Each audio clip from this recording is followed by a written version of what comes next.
Welcome to the Unofficial Steelers Podcast, the podcast so unofficial it doesn't have a home. Here's your host from In Heights Sites, Nathan Heights. And from State of the Steelers, Daniel J. Here we go. What is up, everybody? Welcome back to the Unofficial Steelers Podcast. It's been a while. As yes, I believe this the band Stained used to sing that. It's been a while. Yeah. It definitely has been definitely has been a while. So, but we're back. We're back on the way. We're in close to the middle of June, so we'll be back onto a regular schedule here at some point. Yeah, exactly. But in the meantime, we've had a lot of news that have come across for the Pittsburgh Steelers since the last time we talked. None bigger than number 8, the return of the number 8 to the quarterback position. The return of Kenny Pickett, bro. Nah, this ain't the same. No. We'll start there. That's the big news. It is. So there was a long hiatus of people waiting for the decision to come down. What were you thinking during that time? Were you patient?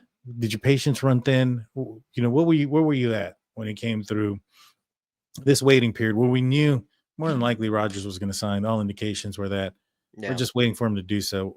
What were you sitting at on that ledge back then? It didn't really bother me. I know a lot of people were kind of like up in arms or bothered by his lack of signing during kind of that time period between like free agency and after the draft and all that stuff. To me, I didn't really see why it was a big deal because, first of all, nothing was really going on. I guess really the only thing would just to be kind of start to get to maybe know some of the teammates or just being around or different things like that. But he definitely had communication even before he signed in terms of, I'm sure, with Arthur Smith and learning maybe some little different things about the type of offense that he likes to do and all that. So it didn't really bother me because it didn't really matter ultimately, but I knew he was going to, so it was just a matter of time. But I'm glad that he did before, like he did sign to attend like the mini camp practices and stuff and kind of be acclimated and be involved and be around and all that type of stuff. So rather than like going on vacation and then coming back around for training camp or something like that, he has some time with the other guys and to learn what needs to be and being more serious, I guess. So, but yeah, it didn't really affect, like, I wasn't really like concerned or bothered by it, like his patience or how much time he was taking or whatever. Did you ever think that it wasn't going to happen? Did you ever start to wonder, man, this might not go down. He may end up retiring. He may end up going to another team. Mm-hmm. The Steelers might, fumble the ball this time again, like they did with Brandon Ayuk last year. Any concerns? Honestly, not really. I was just waiting for it to happen. I figured I knew it was going to happen at some point. So I wasn't really like having in like the thought too much about him not signing. I know some people were like, oh, he's just going to end up retiring or whatever. Sure, that was a possibility, but realistically, it was probably it was probably the most ideal option of him coming here. So it was just gonna be a matter of time. But that's what Aaron does. Even his last couple years with the Packers, he would take time and not commit and everything, and then he would commit. So that's just kind of how he's done things the last 4 or 5 years. Yeah, you're right on that aspect. For me, I wasn't. I had some patience for it. I knew it was going to get done. I knew that it was going to get done when they signed Mason Rudolph. The Steelers indicated that they were going to sign Mason Rudolph to be a backup to Aaron Rodgers, that they wanted somebody that was of, similar style quarterback, a pocket passer type quarterback, not a mobile or running type quarterback. Somebody that if they were to go down or Aaron Rodgers were to go down, the backup quarterback, you're not having to up and redo the entire, playbook for. And so, when they said that and they signed Mason Rudolph, I knew it was just a matter of time. It seemed like he had some things that were going on. He put out some hints that there were some people that were having some health issues. He talked about a relationship. I pointed out that, I felt that there was why he hadn't signed was because I think he was getting married. He ended up getting married. But I said, I think he's getting married. I think, he talked about a relationship and he talked about a dog and a bunch of other things. I wouldn't be surprised if he's getting married through sometime during this break. And, he's going to want to spend that time in the honeymoon time with his family. He got some slack last year for missing some training camp or mandatory mini camp last year to go to Egypt for some period of time. Yeah. And he didn't want to go through that this year. He wanted to be all in. So I honestly thought that he wasn't going to sign until after minicamp, because I felt that if he misses voluntary OTAs, what difference does it make? DK Metcalf missed it. Nobody blinked an eye. He wouldn't have went anyway if he signed anyway. Who cares? Exactly. So it doesn't matter. Exactly. So I was actually pleasantly surprised when he signed as soon as he did, because I was not expecting it until after minicamp. But he's in the building. Have you seen the videos of him? Yeah. I've listened to him talking and some of the clips and everything that they've had of him. So it's pretty cool. Yeah, it's good that he's there. Yeah. I think it's interesting, man. It's weird to a certain extent, to see him in a Steelers uniform. Yeah, it is. You have a quarterback that's arguably a top 5 quarterback to ever play, and all that time with the Packers and beating the Steelers in the Super Bowl, and kind of seeing him in a Steelers uniform. Yeah, it's going to take a little bit of time to get used to seeing that. It looks weird. Yeah, it's weird still, but I think in time it'll be normal. Yeah. Especially if they start thank winning. you. Yeah, thank you.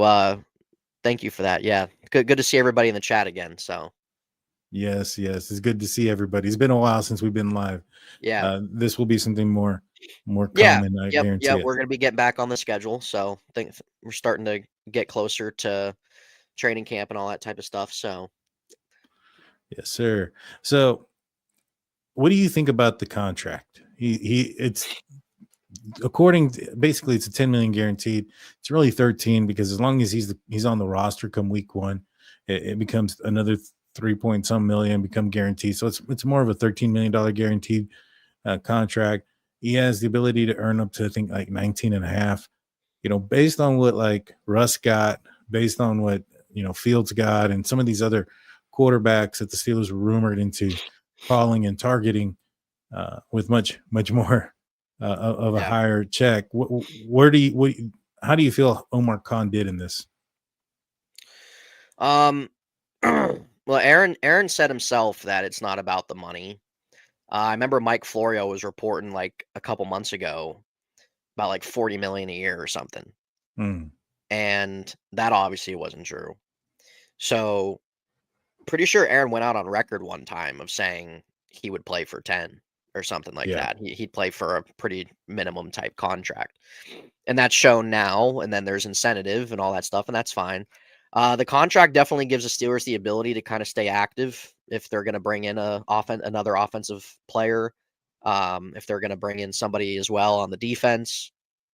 So contract-wise, it's great for the team. It's honestly probably the best terms for Aaron Rodgers, the best that you're probably going to get him at in terms of a contract. So I think that from a contract standpoint, I don't think there's anything to complain about, honestly. I think Aaron really just wants to probably wash away some of that stench from the Jets and end his career on a higher note and focus more so on that aspect and giving really what he has left to football rather than trying to collect a $40 million paycheck. So, I mean, he said that himself. So, and then the actions show it. I think there's something to also the Steelers schedule and the teams that they're playing. The Jets, the NFC North, he has an opportunity to be one of only a handful of quarterbacks that have beaten all 32 teams. If the Steelers are able to go, when the Packers visit Pittsburgh, the Steelers are able to take care of business. He would be, I think, number 6, the 6th quarterback to ever beat all 32 teams. Something like that, yeah. Yeah, which would be impressive. and it's a revenge tour, so to speak, for Aaron Rodgers. Yeah. Every AFC East, that was who he was playing against last year, and he gets to play against the team that that just flew him all the way across the nation just to fire him. Yeah. And so he much gets a it. revenge there. Yeah. And then Green Bay also. So I think that this worked out perfectly for what he wants to do, and I would love to see him get that, get all the revenge he can as a Pittsburgh Steeler, because that's only going to mean good things for the Steelers. Yeah, it'd be good for the NFL to kind of see Aaron have a good final run, just because how much he's meant to the league. But 100%, like when the schedule came out, when did the schedule come out? Early May? Yeah, it was just a couple of weeks ago. So when the schedule came out, like however long ago, obviously this schedule was written down in advance by the league. Mm-hmm. And it was just a matter of time until they release it. The league put the Steelers and Jets week 1 for a reason. The league, of course, the league had an idea for sure that Aaron Rodgers was going to sign with the Steelers, because they put the Steelers and Jets on week 1. Mm-hmm. Well, in the 1 o'clock format, looking at the games that are at the 1 o'clock time, that game's probably one of 2 games that stick out the most in the 1 o'clock time frame. This is true. So if Aaron wasn't coming here, it probably would have just been a middle of the season type game. Like, who freaking cares? And I think too, the NFL, knowing the Jets, they probably want that game to be highly watched and anticipated, because who knows what the hell happens with the Jets. Yeah. I mean, is anybody really going to care if it's week 10 and the Jets have won 3 games? This is true too. So you want to get that out of the way. They're on the road. Aaron's returned to New York. So 100% the NFL had a strong idea that Rodgers was going to sign with them. Well, you can look at Vegas as well. Vegas, I think at the end of last year, I think it was it's like 80,000 or something, but it all boils down to like 80-1, the Steelers' odds to winning the Super Bowl. And then right before Rodgers signed, it was 45-1. Mm-hmm. And then after he signed, I think it's now 40-1 on the odds. And so that tells me that they were also aware, because it didn't fluctuate too much, the amount of wins and those type of things. Vegas was betting on Aaron Rodgers signing with the Pittsburgh Steelers as well. So, I think Aaron made it clear out there. I think people do talk. It may not have been, confirmed by anybody, but I think everybody has been, on this bandwagon that this was going to happen, or at least everybody knew. I think some people were trying to start drama or spark controversy by throwing out other teams like the Vikings or whatever. But Aaron Rodgers said it in his press conference that it was the Steelers or nobody, and that's been like that for a while. Yeah. And so that tells me they had that secret handshake back when he showed up in the Malibu. It was just going to be a matter of when. Yeah. Yeah, exactly. Did the over and under go up on regular season games? I think it's like 8.5 still. Yeah. So I think it's the same, but I think a lot of people were believing that Aaron Rodgers, or knowing that Aaron Rodgers was going to be the quarterback when that came out. Now, to me, I think that, I said this in my other shows. I think that the range there of wins for the Pittsburgh Steelers without Aaron Rodgers was going to be somewhere between 7 wins to 11 wins with Mason Rudolph. I think with Aaron, it's closer to 9 to 11, maybe 12. I'm not saying that he necessarily moves the ceiling a lot, but he definitely picks up the floor. How many wins do you think the Steelers are going to get if Aaron Rodgers stays healthy? If he stays healthy the whole year,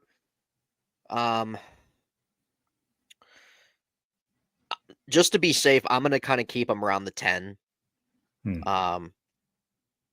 But I think that if we're going to implement some other things in terms of not only him being healthy, but getting the Rodgers that kind of really came on for the Jets the second half of the year for them, they could probably push an extra win or so than they got last year. Mm-hmm. I think they could, long as like the defense is healthy as well, and they can get another offensive guy, which I think they will. Yeah, I think that they could push that. Yeah, for sure. Yeah, the season's not going to be or the schedule's not as difficult. That's for sure. It's a lighter schedule compared to last year. It's not an easy schedule by any means, but it's Well, you're not going to have that brutal 5-game stretch that they had at the end of the season last year either. That was rough. That's true. That is true. That's not happening here. So And you don't have all those division games stacked either at the end of the season, which that was just ridiculous. I agree. I mean, and even at that, the teams that you sprinkle in are the Eagles and the Chiefs. Are you kidding me? You know what I'm saying? Out of everybody, yeah. Like, come on, what are we doing? It was insane. So, it was brutal last year. I don't think they're going to have to go through that. Plus, Derek Harmon has been promoted to the starting defensive left tackle. He was that came out today.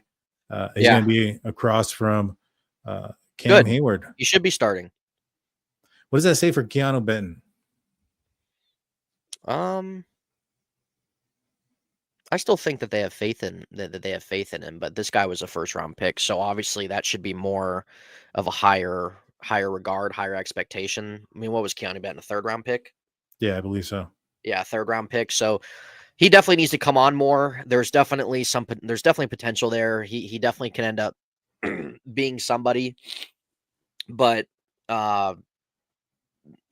this guy that they drafted, first-round pick, he was somebody as well. It's viewed that's kind of polished. He's not really like a raw prospect. So yeah, he needs to be started. I don't think it really takes too much away from Keanu Benton. He'll still be playing. He'll still be there. There's still things to like, but Derek Harmon, at the end of the day, he was a first round talent for a reason. So he needs to be playing. Yeah, I think that he's definitely gonna be part of the rotation. I'm not necessarily certain they'll use him at the nose. Jared Devil asks, Keanu at the nose. And the reason being is he looks like he's lost some weight. He's looked like he's trimmed up a little bit this offseason. And so, I'm thinking they're looking at YL Black as a guy that's probably going to play primarily nose. You're not going to be in that formation. I mean, unless you're playing like the Ravens or something. Maybe in those games you probably are. But you for the most part, you're not going to be in that formation where you're going to have the nose out there constantly that he's going to need to be in a rotation. You know what I mean? Yeah, for sure. And so, and I'm excited about the young defensive linemen. These are guys that were brought in for a purpose. The Steelers were embarrassed last season in the playoff game and lost against the Baltimore Ravens. They got ran on for almost 300 yards. Yeah. And horrible. Yeah, I mean, with Payne Wilson, him having a second year, Cole Holcomb, he looks jacked up, man. He looks like he's ready to go. I don't know if you've seen him. He had the leg injury. We were there at that game when the leg injury happened. Were we there? Yeah, it was the Tennessee game. Was it that game? Yeah. Huh. Yeah, that was the game where they took out his leg. I don't think I realized that was the game. Yeah, that was. And he obviously had to rehab the leg, but he was working on his upper body. The guy looks jacked, dude. Well, if he can give him a little bit of kind of what he's given with his health, obviously this was probably the worst injury of his career for sure. Yeah. When that happened a couple years ago, and then he missed all last year. So if he can give him like a little bit after the season kind of goes on a little bit, I mean, you can kind of take really all the depth you can get at that position. Yeah. So if he can kind of give him some of that as the season kind of goes on, I'm not really expecting too much from him as the season begins, but as it goes on and he starts to get a little stronger down there, that would be a great addition to that group. Yeah, if he can hold up Afton, pretty much. And then also they have the Malik Harrison guy, which I'm not really expecting too much, honestly, from him, to be honest with you. But that's just me. Maybe he'll make a little bit bigger of an impact than I think. But it is what it is. But yeah, Cole Holcomb, it'd be great. It'd be great. So hopefully he can find that footing back. Yeah, I hope so too. The defensive backs, there was a guy, man, what was his name that was just released? Jair Alexander. Yeah. And then I just saw an article that the Steelers are supposedly interested in either Jair Alexander and or Ramsey. Ramsey. Yeah. What do you think about that? What does that say about the confidence that they have in Slay and Porter? Because if you go out and get either one of those guys, that's CB. Don't you think that's CB1? Yeah. I think like there's definitely the confidence for sure, like in both those guys. But when you have two guys possibly available that are still perennial top 10 corners in the league, I mean, I'm not going to pass it over for. And don't get me wrong, no disrespect, Darius Slay. Darius Slay has had a very strong career, and he was regarded as a top corner in his time with the Lions and toward the first couple years with the Eagles. And even though he's 34 this season, age doesn't really play too much in my mind. If you can still play at a good level, you can play. I don't care how old you are. Mm-hmm. So Darius Slay, the only thing is that if he's going to be your starting outside corner, which he is right now, through a 17-game season, even though he can, basing off last year, he's still respectable. He's another year older now. So I think some expectations have to be managed a little bit in terms of what he's going to be able to do and not do. So if you're going to have two guys that are still viewed as top corners in the NFL, and you have an opportunity, I don't think you pass that up. Yeah, I don't Now, think so either. Alexander has injury concerns. I mean, he's only played, I think, 14 games the last 2 years or so. So he's good, but he's just injury prone. Jalen Ramsey, he plays a lot. He doesn't really miss too much time. I think he had a little bit of an injury bug a year or two ago. But both guys are really, really solid guys. So one of them come in, obviously that's one starter. So then it's just going to depend what you do. Porter will be the other one. So then it just depends on what you do with Darius Slay, probably. But I just don't think you pass it up. Yeah, I think you gotta roll the dice. I think you got to bring them in. Cornerbacks have been known to go down. I mean, Yeah. the Steelers have had their own issues in the defensive backside in the last couple of years, whether it was safeties or cornerbacks, where they've had the injury bug as well. And so, bringing in another solid guy, I can see that being a huge plus. The Steelers are definitely, if they end up acquiring one of them, not saying that they are, but if they were to acquire one or the other, I mean, that says a lot to me that this team is really going for trying to make a push this year and not just, Well, time's running out right now. Yeah. Time's running out. Cam's got another year or two. TJ, I think a contract will get done, but he's 30. Minkah Fitzpatrick's 28. So you have a young core with your offensive line, which is great. But in terms of you wanting to capitalize with some of your star players, you have to hopefully that this year you can make some dent into that, rather than what you've been getting. And it's also kind of, sure, it sucks that with some of those guys like that, the Steelers haven't been able to do more. But in the NFL, like, stuff just doesn't, you can't just make stuff happen when you want. Like, so many times when people come to the organization or basically you have on the team, stuff like that, it's situational.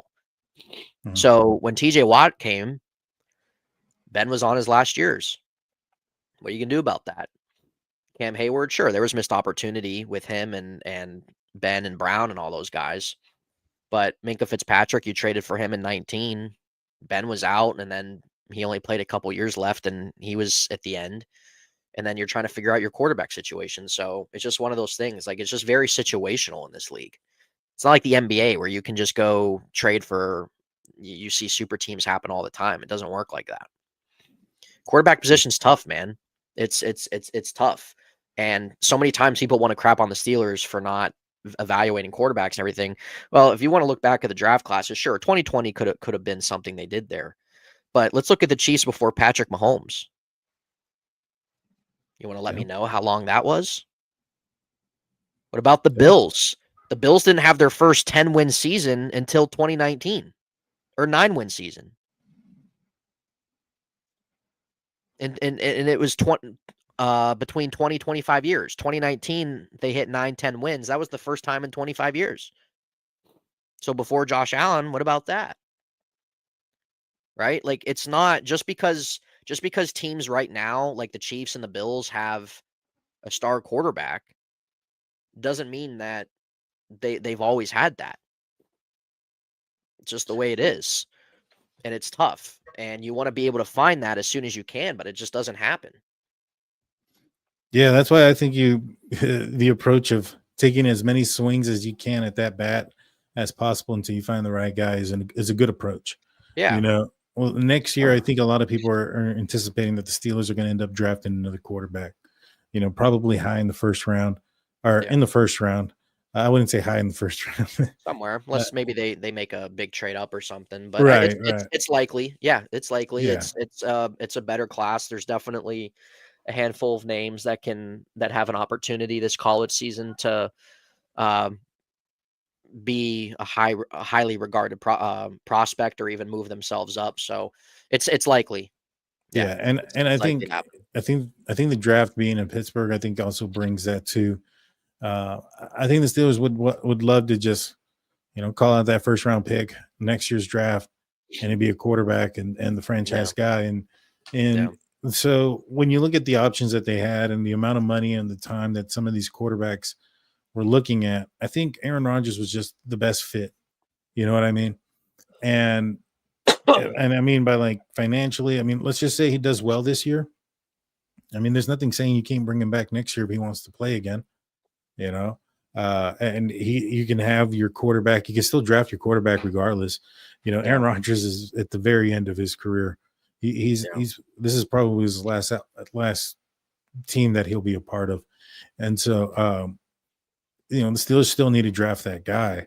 And, it seems like, at least with Will Howard, that Aaron Rodgers appears to be really working with him, and wanting to help develop him.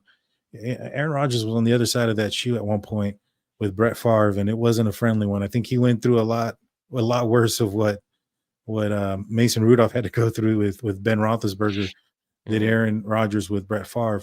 But it seems like he's all in, man. And I'm excited. I think the Steelers are going to have a good year. I think the offensive line for the Pittsburgh Steelers this year is going to be significantly better than what Aaron had to deal with last year with the Jets. And I fully expect, him to have a bounce back year. I think he's going to have a much better year this year than he had last year. And which his last year's performance, 28 touchdowns, I think 11 interceptions. Some of those bounced off of hands. About 4,000 yards.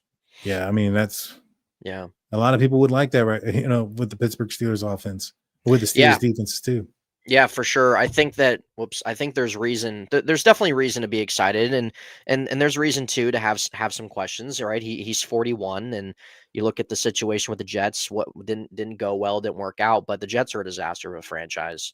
I think those are some context things to factor into. A year coming off the Achilles at that age isn't something either that's the easiest thing. And as the season went on, I mean, you can look at the numbers, you can watch some of those games and everything like that. I mean, he definitely started to come on a lot more. His arm's still there. The good thing is he's very quick to get rid of the football. He's always been that way. He'll hit the middle of the field as well. So there's definitely a lot of things when you look at Aaron at this point in time that are to like. There's some things where it's the what if game, and then there's still a little bit of concern there. But at the end of the day, I think when we look at the Steelers quarterback situation last year, long as Aaron's healthy, it definitely should be more consistent. It should be more stable. You're not really going to get too many turnovers with him. So if anything, he's quick to throw the ball away. He's not going to be rushed trying to run around and try to make a play happen where he looks like an idiot. You're not going to have Justin Fields. You're not going to have the snap issues. You're not going to have trouble seeing the field like both those guys do. You're going to have somebody that's one of the best readers of the defense that's ever played the game, that sees the field better than almost anybody ever has. All those things are mental, and no matter how old he is, that's always going to be intact. So I think one of the main concerns today's NFL, yeah, you got to be able to move, you got to be able to be mobile. And you saw a little bit of him on some legs last year, but overall, long as the Steelers line kind of holds up, keeps them a little bit firm and everything, should be more productive. I agree. I fully agree. I think I don't think he's Ben in his last year. I think Ben in his last year was even more immobile, and I think the arm took a toll. I Yeah.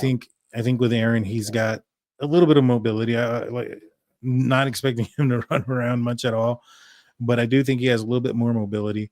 I think he can protect himself a little bit better, basically. And I think that, he still has the arm. He still has some of that zip. And so, Yeah, for sure.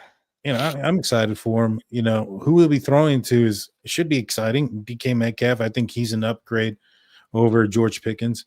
I would have definitely loved DK and George on the same team, and Yeah. to have seen that. I think everybody was excited about it. I think I was one of the most I was one of the few I was one of the peoples who were pretty disappointed that he ended up getting traded. I was really looking forward to that duo.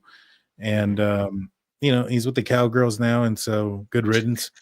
And Yeah, it would have been entertaining for sure with those two and Aaron. It definitely would make for some entertainment. The other thing with Aaron too, man, he's going to bring eyes. He's going to bring interest. That's why that's there what was I'm just saying. no way. There's just no way the Steelers were going to go in with the quarterbacks that they had. It just wasn't going to happen. So, but yeah, I guess we can talk about wide receiver. I know somebody in the chat asked about it a little bit ago. The wide receiver coach, he talked about wide receiver number 2.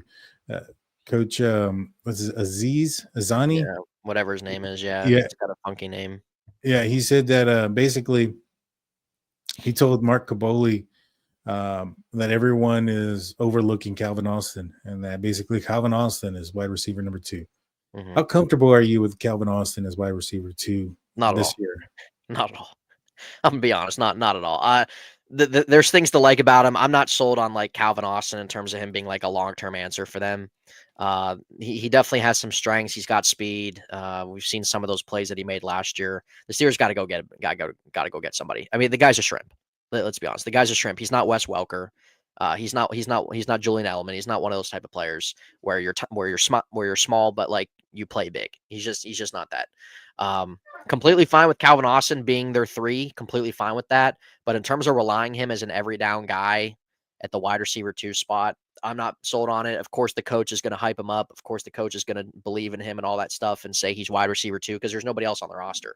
But the Steelers are 100% going to trade for at least somebody, some playmaker, whether it's the tight end, which I don't know how that would go. I'm not sure how that they would work that or use that because he would also need a new contract, or whether that they are going to look around the wide receiver market and try to, which they've called, we've seen that. But I think something still will happen there. Austin's not a bad player. He's just not a solidified wide receiver 2. And I just don't see it. I'm not too confident that I'm not writing him off that he can't ever become that, but his size doesn't really help him too much.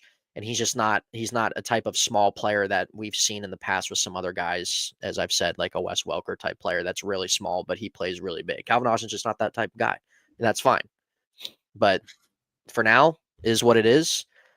He brings value to the team. He brings value to the offense. He did some good things last year for them, but they need to go get a solidified guy. 100%. You need to help out Aaron as much as you possibly can. Yeah, I agree. I definitely agree. I think that Austin obviously I think he's a good receiver. I think he's a good 3, like you mentioned. I think he's a guy that fine. There's nothing wrong with that. You can make the cornerback sprint quite a bit, get him tired, and then once they get tired, you put him in and let him burn them. You can do some different things with them. He has value. 100% he does. Just as an every down guy. It's just not it. So, but I'm confident they'll make a trade. There was a report, again, you got to take stuff with a grain of salt, but there was something that came out today that the Steelers have kind of been lowballing some teams in terms of trying to get an offensive playmaker. And if that is true, then like Omar Khan, like you got to quit that dude. Seriously, not every team's the Bears. Okay, not every team's the Bears. You're not gonna pull off a Chase Claypool type trade with somebody. Like enough's enough. Okay, invest in the team, give what you got to give if it makes sense. If you have to give a little value, you have to give a little bit of value, man. You got 12 draft picks next year. So if you have to give a little bit, you got to give a little bit to get, man. That's the way it goes. It's the way it goes. If you really want to get another playmaker-esque type guy in here that's going to make somewhat of a difference on offense, you got to do it. Not be given a 5th, 6th round pick for Tyreek Hill or something like that.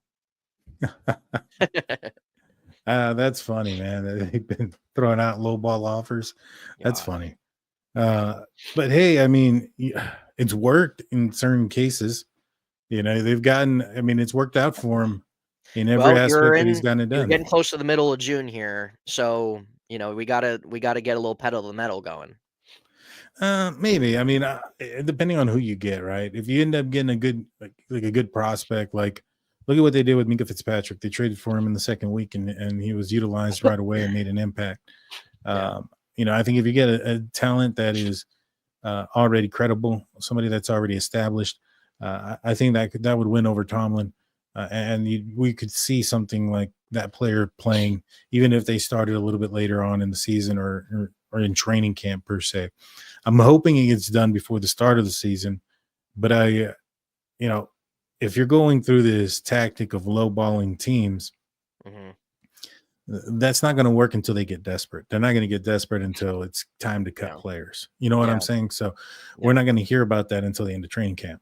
Yeah. And there's still some of the free agents. I know Gabe Davis came in. There's Keenan Allen. There's also there's one other guy I'm blanking out on.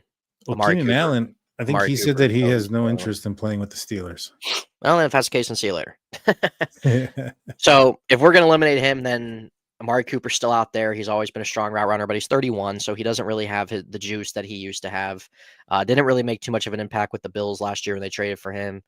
And then Gabe Davis is 26, but he's coming off a knee injury. So, and I don't think his knee's 100% yet. So those are still some options out there. Maybe they'll look that route. I'm not exactly sure. Jonnu Smith, that's been rumored a couple times. Had a really good year. Been with Arthur Smith a couple times. I'm just not sure. I don't know. How do you think that would work out if they got him? Because he's also seeking a new contract. If they got who? Jonnu Smith, the Dolphins tight end. Pat Freiermuth has had some issues staying on the field, whether it be concussions, ribs. I think he had a rib injury, which the rib injury was bad. He shouldn't have been out there. When he was asked to block, he was literally laying on the floor in some places sometimes because he had the rib injury that he was dealing with. Yeah. I don't think it would be a bad idea to bring in a guy that can fill in for Pat Freiermuth. I don't think Connor Hayward fills his shoes quite the same. He needs to get cut. I'm sorry. He needs to go. I mean, he's only there for one reason. He's been there 3 years. Doesn't provide too much. You can replace the special teams work. Just bye. Honestly, freaking ridiculous. I think you can keep him on the practice squad, and I think he'd actually make the cuts and stay on the practice squad. I don't think he'd be picked up. Well, put him on the practice squad. But to me, Kyle Pitts was another name too. Yeah, Kyle Pitts was another name. Arthur Smith liked the tight end. He's liked to utilize tight ends in his offense in the past. He's utilized multiple tight ends in the past. I think the reason why we didn't see a lot of the tight end usage last year was because of the quarterback position. He had two guys that really didn't throw over the middle very well.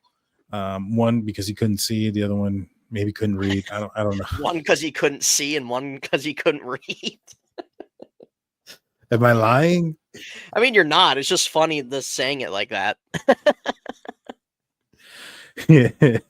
That's great. I mean, you had a shorter one. I'll be interested to see how Russ does with the Giants. I don't think it'll be really too much different than what we saw, but obviously with them drafting Jackson Dart in the first round, they'll probably want to see him at some point. Yeah, I agree with that. Unless he's out there just, unless they just redshirt him for a year, and they just have Russ roll with it, and if he's doing decent enough holding it down, the Giants win 6-7 games. All right, whatever. True. So that'll be interesting. We'll see how Fields does too. Yeah, so I think that now that Arthur Smith has a couple of quarterbacks, not just Aaron Rodgers, but also Mason Rudolph, that our quarterbacks of adequate height and will stay in the pocket, will read a defense and deliver the ball where it needs to be. And so because of that, I think we're going to see more of a proactive use of the tight ends in this offense this upcoming year. And so I'm for it. If the Steelers end up getting a guy like that and they can be productive, that could be your wide receiver number 2 or 3. Typically they could look at it like that. Jonnu Smith and Kyle Pitts are both receiving type tight ends, and so is Pat Freiermuth too. One's coming off a career type year, and the other one just never really got their footing in Atlanta. He's still young. So again, like that's kind of something too that might be a little bit risk, just in the sense where he hasn't really flourished to being the first round type talent he was projected to be. But sometimes change of scenery too is a thing that's needed. I don't know. I really don't know. There's a few wide receivers out there that they can make a move for too. That when you kind of just go through teams and see some of the depth that they have, but they got to make a move for some offensive playmaker. 100%. They have to. We'll see if Roman Wilson. He's been looking. He's in a much better spot right now than where he was at this point last year, and we'll see what type of opportunity he gets and how much time that he's able to see, and if he can actually maybe turn into a little bit of somewhat of a producer too. Maybe he will. I don't know. I'm not writing him off. I mean, he had injury problems too last year, and we've seen it happen. I mean, that was Calvin Austin's rookie year. Apparently, he's been impressive. Roman Wilson. He looks very, very quick. Yeah, he was fast. I think he ran like a 4.4, low 4.4. Yeah, so maybe he might be able to give some production. He's a little bit bigger than Calvin too. Yeah, so he might be able to. That's the thing is, really when it comes down to like off season and looking at the season ahead, you're really just judging things on paper. Guys can end up being bums that you expect to be better, and some you expect to be bums and they end up being better than you think. So that's true.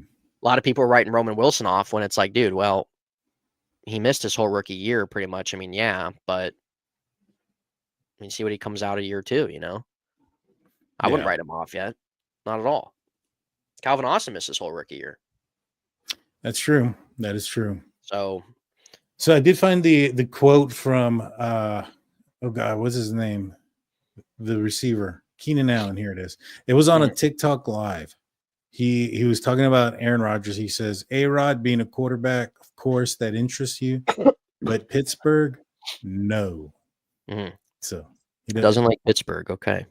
Yeah. Thank you, Afton, for coming in. Yes, you have a good night as well. It was great seeing you. Great seeing some of your comments in the chat. So we always appreciate you being here.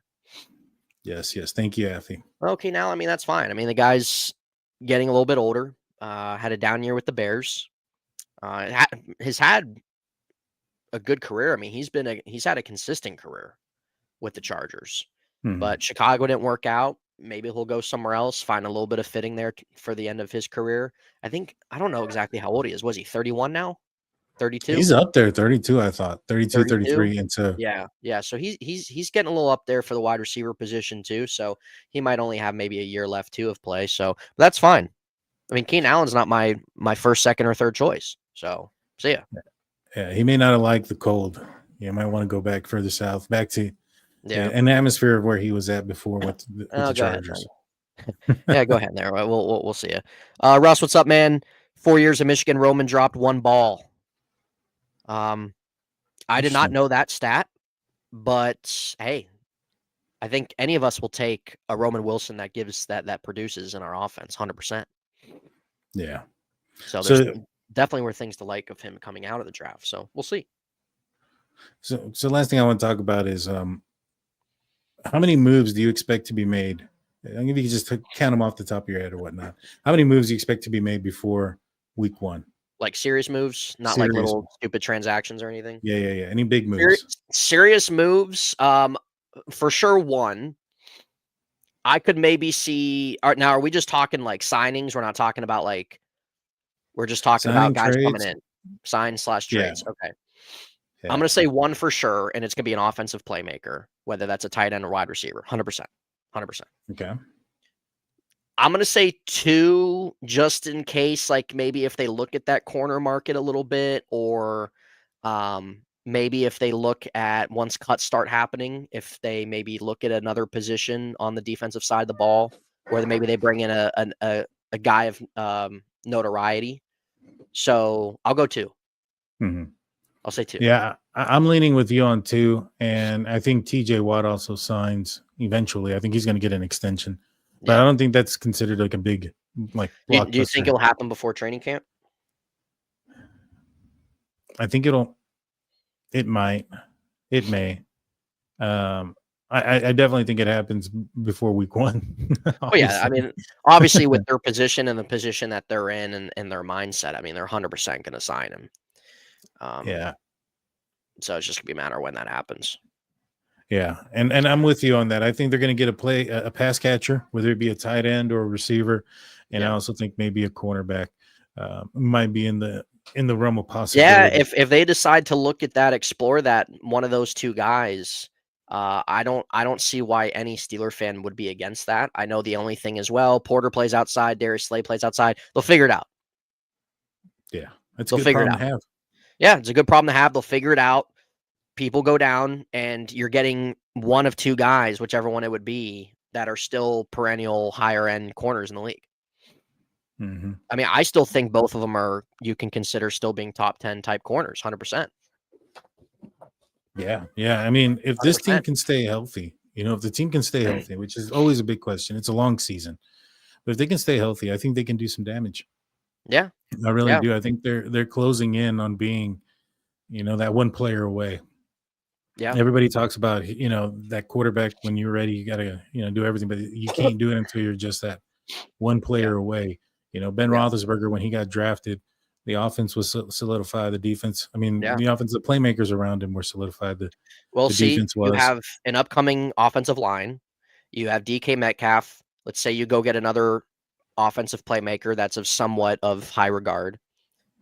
We'll see what Caleb Johnson does. I'm excited to see him. Yeah, I mean, I think he's going to do a So lot. whoever comes in at quarterback next year, I mean, you're sitting in a pretty decent spot. Whoever quarterback they draft, unless Aaron comes back another year, but you're sitting at you're like they're coming into a much better situation than Kenny did. Very much.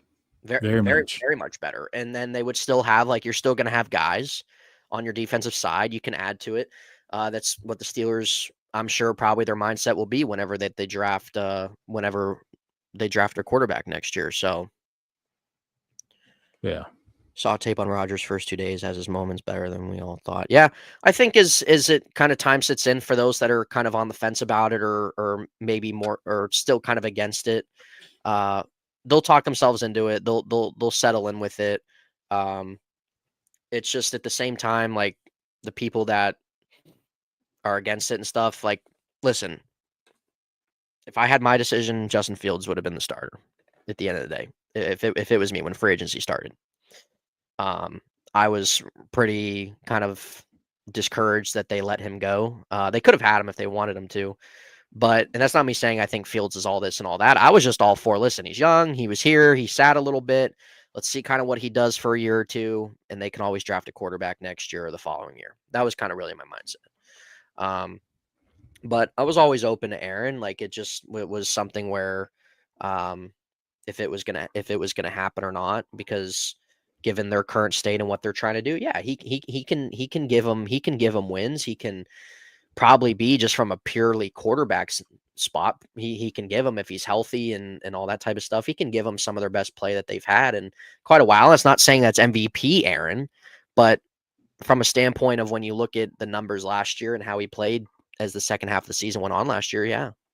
So people will talk themselves into it, the people that are still bitching and stuff like that. Oh, the Steelers don't have a franchise guy. Well, I don't know what to tell you. Like, I don't know what to tell you. Believe me, everybody wishes we were getting prime Aaron 100%. But at the end of the day, you have to understand the circumstances and still kind of look at some of the things that can come out of it, and the positive ends as it. Sure, are there questions? Yes, there's questions.